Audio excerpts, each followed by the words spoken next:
Hello, everybody, indeed. Welcome to our latest episode of Durham Unplugged. I have my guest today, someone who kept me waiting about a year now, but it looks like another 24 hours on top of that. Yeah, yeah, Liz yeah, Roy, yeah, ladies and gentlemen. Or is it yeah. Elizabeth Roy? Morning. You go by many names. No, it's you know me. You know me as Liz. Everybody knows me as Liz. But do you know why it's Elizabeth? Why is Like it that's Elizabeth? why. Because the first time that I filed, they told me I had to put my correct name, like not my correct name, my full name, which was Elizabeth. And it's like, yeah, but everybody calls me Liz. And ever since then, it's been Elizabeth. Now it helps me to differentiate my phone calls because when people call for Elizabeth, I know it's politics. And Right. when they call for Liz, it's friends. Can I So, call you Lizzy? oh, absolutely. What about Beth? No, no. Okay, fair enough. That's the limit. Beth, no Beth on Yeah. Yeah. Liz Okay. Roy. So the secret, my nickname in high school was Dizzy Lizzy Lizard Lips. Dizzy, Lizzy, Lizzy Lizard Lip. Lizard Lips. That seems offensive. No, not really, because some people call me Dizzy Lizzy, Right. and other friends call me Lizard Lips. Right, you don't find lizard lips offensive? No, it's just no. Kids, it would be lizard, and I get lizard lips. It's all in good fun. But why lizard lips? Like, Well, because it started out with lizard, okay, and the then it became alliteration lizard. kept going. Yeah, it just kept going, and it's like who needs enemies when you got friends like that? Seriously. Do you keep in touch with anybody from high school? I do actually, yeah, I Really? do, and through social media, it's helped me to gain even more contact with friends and stuff like that. Yeah. So I grew up in Chatham, and yeah, I still keep in touch with a lot of my friends, like a lot of my high school girlfriends. It's kind of funny at times because now our daughters are the same age as when we were Oh, hanging right. out, and it's like, okay, it's no different. So what was Elizabeth Yeah. Roy So, slash but yeah, I do. lizard lips? What were you like in high school? Were you a studious person? Were you a popular person? So I wouldn't say I was in the popular crowd, Of course not. but what I would say is that I was always very active. In my grade 12, grade 13 year, my grade 13 particularly, I was the president of the student council. And I didn't beat to my own drum, but I didn't do clicks. I didn't like clicks, and I still don't like clicks, but Right. I hung out with everybody type of thing. So yeah. I was very much the same way. I didn't really yeah, I was just the class clown, I think is the best way to describe me. I Mm. was never student council president, but I was student council secretary, which I took great pride in being. Yeah, well, you're still part of it, right? You're Someone still had to part of take the the big, notes, Liz. Someone had to take the notes. right? And then after high school, did you go to university college?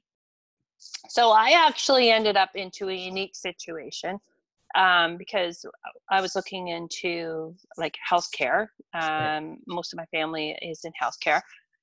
And I ended up finding out about this program called radiation therapy. And it was actually on a pamphlet in the bottom corner of the guidance office. And the guidance counselor gave it to me. It's like, well, you should check this out. And it's like, what's radiation therapy? So we actually trained at the hospital. So we trained through the Missionary Institute, which is part of U of T. But we went for almost 4 years working. So we did classroom time, and our classroom time was at the hospital. And that was at Princess Margaret Hospital that I got my education. And then we would work actually in the clinic. So it was hands-on training, and Super hands-on. yeah, no, it was like you were like your third year, you were thrown right in. You were basically a radiation therapist. From the And the moment get-go. I wrote the moment I wrote my exam, the very next day, I was a full-fledged therapist working on the machines. Crazy. And you've been doing that for how many years? So I started when I was 12, and I've been doing it for 33 years. Okay, very good. Very good. 33 years. Got it. Yeah. And then how long have you been in politics? I've been in politics since 1997. Okay. So quite So 20, yeah, a 23. long time. Yeah. I started as a school trustee, Okay. And that was interesting too, because at the point in time, Marcel Brunel, who was the mayor for the town of Whitby, Patty Bowman was running for mayor. She was a school trustee for the Durham District School Board. And Marcel was actually running, he was our regional councillor, was running for mayor. And I had moved to Whitby in 93 and ended up getting to know Marcel as our local councillor because I needed some help. So got to know him that way. And then as the school board position came available, I was working on his campaign, and the group were like, well, you should think about doing this. And I go, but my son's 3. I don't have kids in politics. Right. Like, I don't have kids in school. And then I started looking at it, and it's like, you know what? Yeah, I'm going to, I threw my name in. I threw my name in on the very last day we could file for school trustee. And then from there, I had this little green little tyke wagon. Joseph's in the back, walking through the community delivering flyers, and the flyers were photocopied flyers, and I came out in the top, and people are like, who the heck is she? Like, it's like, she must have ulterior motives, she must be connected to something. And it's like, yeah, no, I'm just a mom. Yeah, I get that a lot. Not just a mom. I'm a mom. Not just a mom. Because like my mom role is my top role. Yeah. And how many kids do you have? I have 3. So Joseph is 28, and then Elise is 25, and my youngest is 16. And she's going to be 17 on Tuesday. Oh, happy birthday. Yeah, it sucks to be her though right now. Are you guys going to do that thing where like a procession of cars drive by your house with birthday messages? Because I've been seeing that a lot on social media. So I have things up, and she's just walking by right now, the office. Oh, okay. And I have things up right now that will be transpiring over social media over the next little while that she doesn't. Yeah. She's like, what? You're being recorded right now. Yeah, I'm on Zoom. So here, they don't. This is going to the world. All right, this is the top podcast in Durham right now. Yeah. So we have a few things up. Cool. Can't wait to see it on social media. Yeah, and it'll be starting tomorrow night. Are your kids all with you right now during this self-isolation phase? No, so Joseph's with his wife Megan, and they're in Beaumont. And they're going to do a stop by of just, he kind of does this frequently, the pickup of the meal. So he also got Easter dinner and was in a package, porch pickup, the distance, hi, how are you? And so we're going to do the dessert, allow them to have dessert from distance, and then they will go off and back home. But she's a cardiovascular technician, and he works at 360, and so he's working from home, and she's going back and forth to Peterborough. And so I completely understand the why, like, especially for social distancing as well, but especially to keep her well protected with working with in healthcare. Which is important. But Elizabeth, tell me more about how I can stop by your house and get free food. How does that work exactly? How? Well, do I just bring a Tupperware? Do I need to give you a call? No, you just stop and you just pick up off the front porch. It was actually pretty funny. It's like, do you know Easter dinner at the household? And if so, what is the typical Roy household Easter dinner? So we actually this year, because I know you know that I work at the cancer center as well too, so I'm putting in more time there as well. But with I ended up supporting Fran from Fantastic Events. She had come into was the Friday before. She brought in with her Souptastic event that she does. So she brought in for 66 of our staff soup and buns. It was amazing. And like some of the staff cried when we brought it in. And so it's like, in turn, she's giving this to us as caregivers. And in turn, I'm calling her. It's like, you know what? I'm going to do Easter dinner through you. So I did a porch pickup from her. So you pulled up to the front, and there in a basket was your meal all prepared. And we had ham and scalloped potatoes and mixed veggies and great desserts that she made, the cupcake desserts. So I just split it up put it into the same type of serving warm-up containers and put it into a container, and he picked it up. Any leftovers remaining, or I should not be hoping out So for your dinner? those leftovers actually went into quiches because my 25-year-old went to culinary school. Oh, And yeah, so it's kind of like been giving back too. And so we made up a whole whack of quiches, and we dropped some off. Like she's still working too. She's actually working for a raw dog food place up north Pickering, so they still are operating. So she brought in for her coworkers a couple of quiches, and we gave one to a friend who's a senior, and we froze some, and so we've just kind of like given back in the same way as well too. So, but yeah, quiches, yeah, we have lots of quiches, and we could do either a porch pickup or a porch drop off.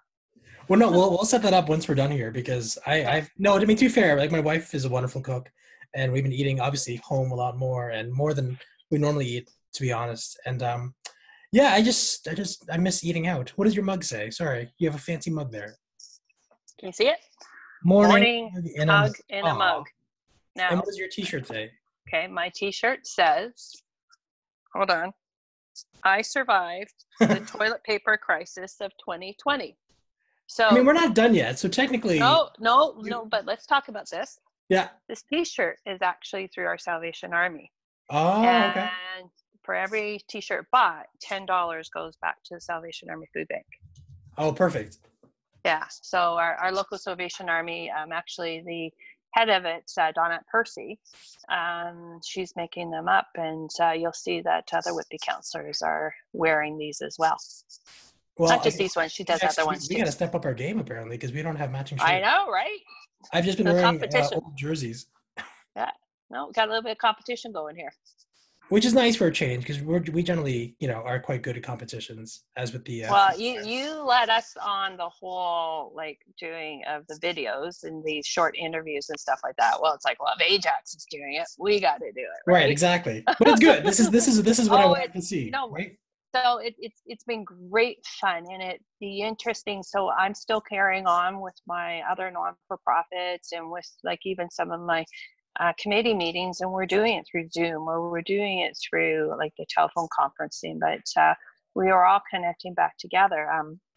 I this past week I'm helping out with Charles H. Best Center because they're still like moving along. They want to do an expansion. People are still getting type 1 diabetes, and we ended up having a Zoom meeting, and one of the fellows, Rick Barnes, who owns Barnes Funeral Home here locally, he's like, this is the first time I've ever been on technology. I've always been an opponent to it, but this really isn't too bad, which is really, it's great. And took a screenshot of it just so and I tagged him in my Facebook post because he is on Facebook. But it's interesting how people are coming around and connecting now, especially through technology. Right. I mean, using Zoom, unfortunately, means China is probably listening in on our conversation, but that's okay. That's okay. What do we have? It's like what T-shirts. A T-shirt. Yeah. Hopefully, the Chinese government buys a few T-shirts from the Salvation Army. Yeah. Right. Now, tell me about you're still working, like you said, and you're a cancer technician, if I'm not mistaken. So I'm a radiation therapist, and I treat cancer patients with radiation, and I'm over at the Durham Regional Cancer Center, and I've been there now. This is going on to my 12th year. We are working with cancer patients, and yes, we are busy. And with a lot of surgeries that are not taking place, obviously cancer doesn't stop. So we are continuing, and we're seeing an increase where we are delivering radiation treatment first versus the surgery. But overall, like it's quite positive in the center. It's very positive in the sense, like even with my coworkers and stuff. And there's a lot of fear. I can't deny that every single day we don't have that fear of like. I work with one young fellow, and his wife is pregnant, and he is like, she's very concerned, and he's very concerned. But one of the things though too is that we entered into healthcare knowing that the potential was always there.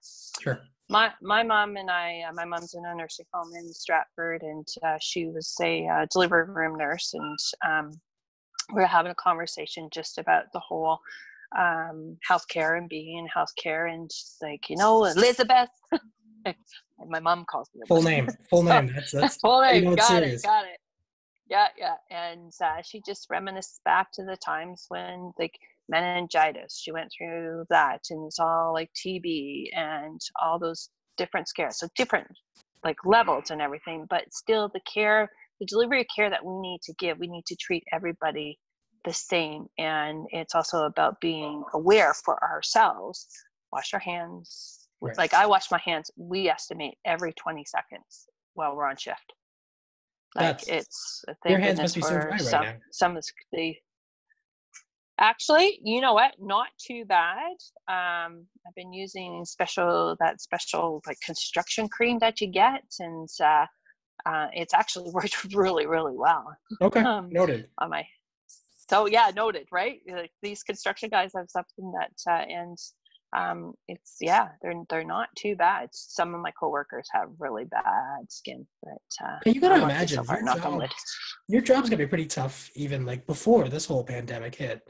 Have you found it's been harder now, or Yeah, is it business as usual for you, or?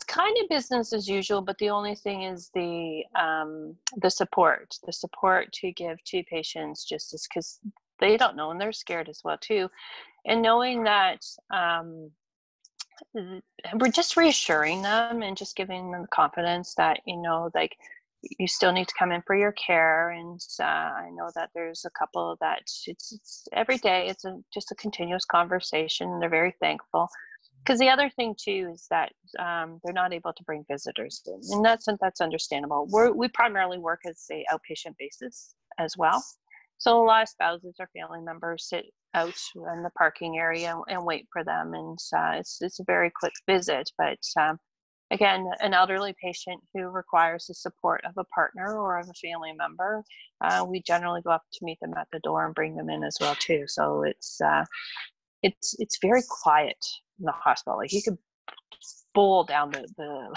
hallways. Is that an option, to just go bowling down the hallways? Some days it's just like, just set those pins up, but it's just there's nobody around, like, really, like, everybody, just, you arrive and you go to your place where you need to go, and the main hallways are pretty bare.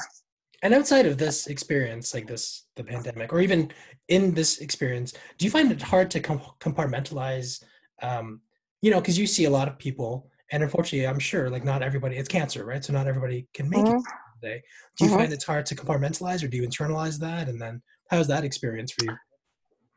So I, like, there are cases that really resonate with you, that really, like, you have a patient, you always have a patient that just connects to you, and you take that home. And it's like, there's times, yeah, it's hard to let go of it, but overall, I just know that, like, I lost my own dad to cancer, and had other family members who have had cancer as well too. It's like, I'm there giving the support and giving the help, and knowing that potential is a quality of life as well. That Right. and it's like, we hear of the bad stories, but I can tell you, I know of a ton of people, the story is a good story, and they're still here. And I just got a message from a friend whose son just celebrated 26th birthday, and I treated him when he was 6. Oh, that's amazing. That's awesome. So yeah. So it's like, what? That's very cool. Yeah. And just to know that, and to see others as well too. And there's a lot of good stories, but we don't tend to share the good stories. We No. tend to share about the loss due to cancer and everything as well too. And yeah, it's hard. It's very hard. And just being able there to support and to help people. Well, let's talk about some lighter things then. Yeah. Did you watch the big web concert last night? No, I did not. You know what? I've gotten hooked onto Ozark. Oh yeah, I hear that's a really good show. Yeah, I'm still in season 1. I'm on episode number 10 going. Okay. And so generally I'm a Grey's Anatomy. I have started watching. Not Grey's Anatomy. Come on. Yeah. What is it, like? That's like 27 seasons right now, isn't it? No. I'm in the current season, so it's like the finale has already But still, taken place. followed it since the beginning. Oh, I pretty much, Oh, I have, and my respect for own you has daughter. just dropped. Just so you know, respect Has has it? just Has it? dropped. Yeah. So I've moved on. I'm now on to Ozark. Okay, I don't very good. watch much TV, right? So Right. it's like, now it's like, what do I watch? Yeah, And it's like yeah, I've been saying on the show, it's like the golden age of television right now, where it's like there's like 1,000 good shows. And I think the hardest part, A, is to your point, picking it, but then B, kind of like setting yourself down and making the commitment that this is the show I'm now gonna get into, whether it's like 1, 2, or like yeah, 8 seasons, right? yeah. So what else I've like really gotten back into is I used to be. I'm not used to. I am very handy and I have a lot of tools. I've started now You're also very refinishing. handsy. Yeah.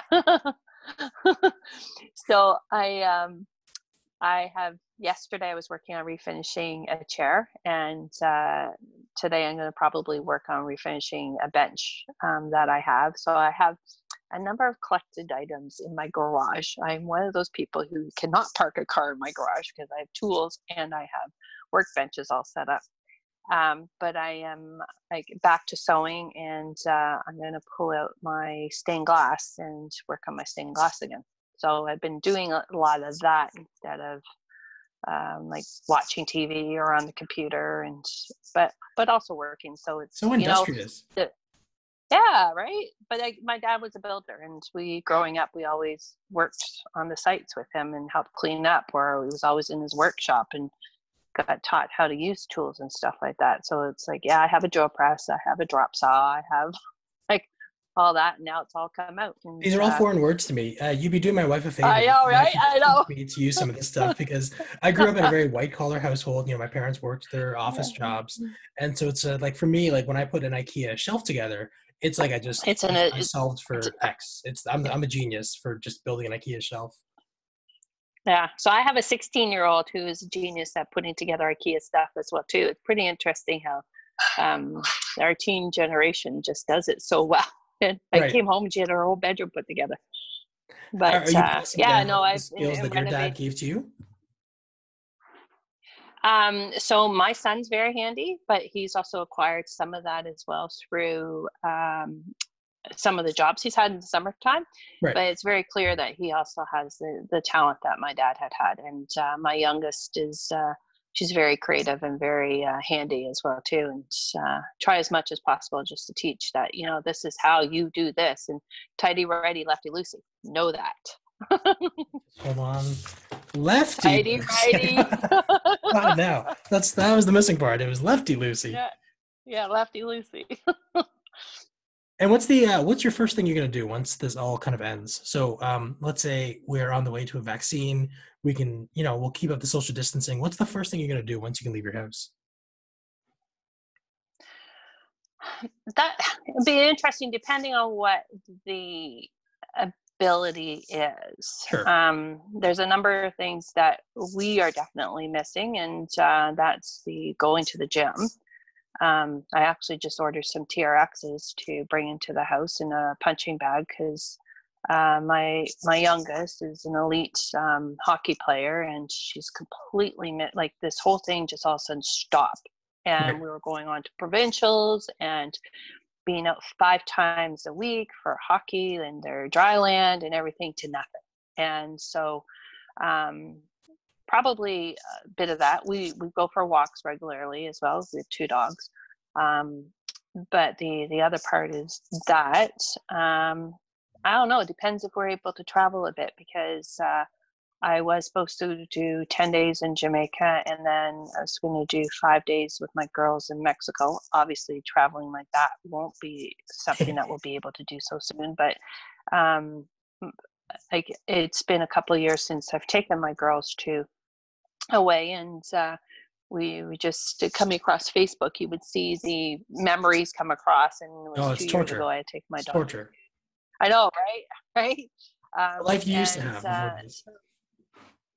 yeah, so it's like something like figuring out something like that to bring them away and just give them a timeout as well too. I know we have this timeout, But honestly, I've talked to a few moms in the last little while, and you as a dad can relate to this too. And no matter what age, we gotta give it to our kids. Like, our kids have been pretty stellar in terms of just with what's going on. And I know for some that the social connection, especially through school, like school in a lot of cases is like a place that for our kids is like their safe haven, but it's also that full connectivity. It's this online learning, it doesn't work.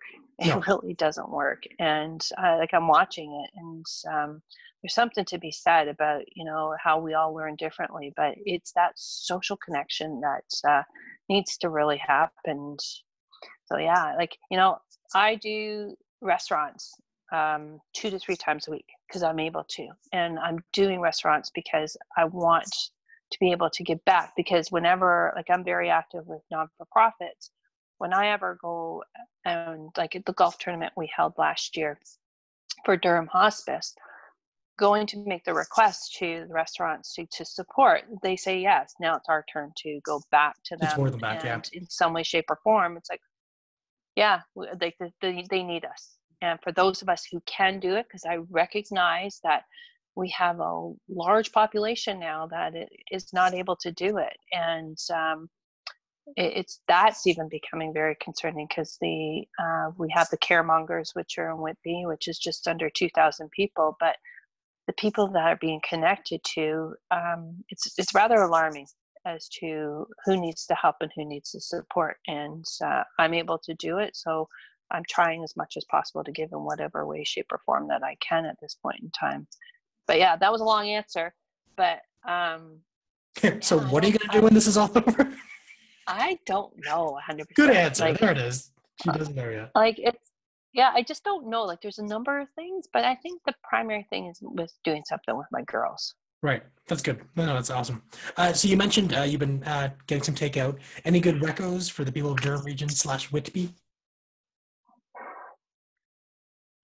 Okay, so in Whitby, so I'm going to give this first shout out to, and it's Gary Grant from Garage Guys. A friend of mine who's up in Collingwood, it was her mother's birthday at Pringle Creek nursing home. And obviously she's not able to come down, can't celebrate birthday with her mom. Her mom's alone. And she's like, I just want to get her a steak and potatoes. And I threw onto this site, the restaurant site that I think you might be a part of as well too. And I asked, okay, who could do a dinner for a special birthday dinner?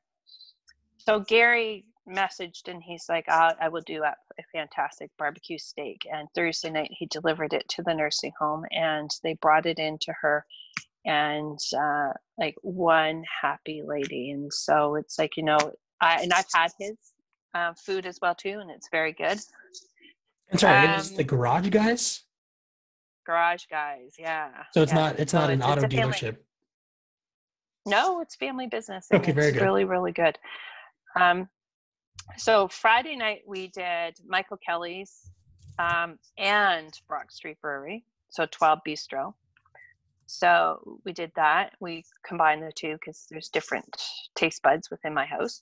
And we have done, unfortunately, Butchie's now, not unfortunately, but fortunately now she's back up and running. But Butchie's on Highway 2 is another fantastic place. Andrea there is, she's a great chef as well. We've done KB's. For the first time, I have tried, what's it called? Oh, I can't remember the name of it. I'll think of it in a second. We've done KB's. We've done Nice Bistro. So Bernard at Nice Bistro, we picked up from there one evening after work, a couple of quiches as well too. I'm going to say that between my daughter's quiche and his quiche, they're pretty comparable as well too. Which one's better, for the record, Elizabeth Roy? Which one is better? Oh, I'm going to say, like, Bernard will say, yes, Elizabeth, this is fine. But I'm going to say Elise's were better. Good answer. Elise actually worked at Nice Bistro for her co-op. Okay. So she was taught by the best. Yeah, right? learn all the secrets. Learn all the good secrets. Yeah. And then where else have we ordered from? Well, I have 5 here, so Mm. that's pretty good because I also want to make sure there's room. Any nonprofits or charities you wish to highlight that could use some help in these times? Oh, absolutely. So even if you go onto my Facebook today, you're going to see from Community Living with the Ajax Pickering, Lisa McNean Baker, who's their executive director, that there's a need out there for supporting the homes with our community living clients and that. And she's actually looking for wee games. So I posted it out, shared it out, and the caremongers are helping to do porch pickups, and a number of people reached out immediately. Oh yes, I have wee games. I have wee games. So that's just to keep the clients and the residents occupied because they're normally accustomed to doing excursions, so they have no social interaction at all. So helping out with community living and another friend of mine, Kim Brooks, who you folks over at Ajax are also supporting Ajax Public Library. Your 3D printers have come on board, and that's the making of the face masks. So I have a total of 10 face masks to go to community living, and they just asked for 10 more, so we'll get more into community living there. And then the like there's so many, but right now it is the whole like Salvation Army, the feed in need, our food banks need us right now, and those are top priority really for me. And Dawnette, who's at the Salvation Army here locally, not only just supports with the Salvation Army, but they're all connected in together, which is great. But when this March 13th came to fruition the following week, as they were preparing bags to go out to residents, they were actually some of the stock that was slated with the timelines for 2022 were going out now. So there was a big collection of food on the following week. And this is all people of the community that have all come together to help to bring that. But we're trying our best to find ways to get to our food banks money. Our mayor, Don Mitchell, he also, through his fund, sent forward several like $1,000 to each one of the food banks to help them to buy food as well. But those are the right now. But I've been very active with Durham Hospice. Right. Hopefully to get that hospice finally started and up and going in the next year. And then the other is Sloan's House. Sloan's House is a respite center that we hopefully hope to have in Whitby for families with children of special needs. Sloan was the young girl who died at the age of 10. Her dad, Prasad, who I've come to know over the past couple of years, has started up with a group of us to get a respite pediatric respite center into Durham. We have a location that was donated by the West Whitby landowners. It was it's on Highway 2, actually across from Whitby Toyota. So we're working that and in transition of getting that changed over to them. And but we're also in conversation. That conversation's kind of stopped right now. But with the Ministry of Health, prior to this happening, was looking at having a hospice, pediatric hospice room in there as well too. That's so great. A lot of this is all connected to what I do within the hospital as well too. So I try to give as much back into the different areas that I can. That's awesome. And where can the people at home find you online? So to find me online, now you were asking me for my hashtags and everything. So I am on Instagram as Liz J. Roy. I am on Facebook as Elizabeth Roy, and you can connect with me through even email, which is roye@whitby.ca, which is really easy. And on a regular basis, on a weekly basis, I also blog, and I will be sending out another blog today, and I send all those out through on my Facebook and on my Twitter, and Twitter as well, Elizabeth Roy. And on LinkedIn, I'm Elizabeth Roy as well on LinkedIn. Now, at Regional Council, you also mentioned that you had TikTok. I do have TikTok, and I have to work on my TikTok. And we are actually going to do a special TikTok today for a special birthday as well. She's going to freak. Yeah, I can't wait to see that. I'm going to freak myself. Because Elizabeth, stick around for my daughter's so I can say goodbye. But thank you very much for Yep. coming on. This was a lot of fun. Hey, Get you're to know welcome. you outside of work. Long Yeah. overdue as well. We had I know, right? our Right? if you look at our messenger, we had a coffee appointment for 2019 set up. I And know. I yeah, know. that fell apart. So Yes. let's not wait so long to do this again. So No. everybody, thank you so much. I'll leave all the links at the bottom of the screen. So thank you so much for Okay. coming, Liz, and we will see you again. Thank you. Have a Bye, good everyone. day.